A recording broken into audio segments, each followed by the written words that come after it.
BJP के गुंडों की अक़लियतों के मजहबी रसूमात में रुकावट बनने की पुरानी रिवायत बरकरार है। ईद मिलादुन नबी पर मुसलमानों को जुलूस निकालने से रोक दिया।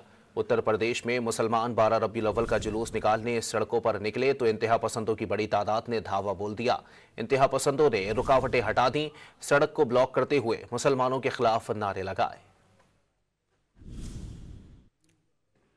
बीजेपी के गुंडों की अक़लियतों के मजहबी रसूमात में रुकावट बनने की पुरानी रिवायत बरकरार है। ईद मिलादुन नबी पर मुसलमानों को जुलूस निकालने से रोक दिया। उत्तर प्रदेश में मुसलमान 12 रबीउल अव्वल का जुलूस निकालने सड़कों पर निकले तो इंतहा पसंदों की बड़ी तादाद ने धावा बोल दिया। इंतहा पसंदों ने रुकावटें हटा दी, सड़क को ब्लॉक करते हुए मुसलमानों के खिलाफ नारे लगाए।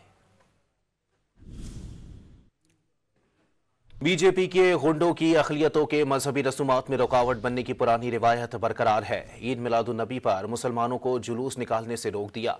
उत्तर प्रदेश में मुसलमान 12 रबीउल अव्वल का जुलूस निकालने सड़कों पर निकले तो इंतहा पसंदों की बड़ी तादाद ने धावा बोल दिया।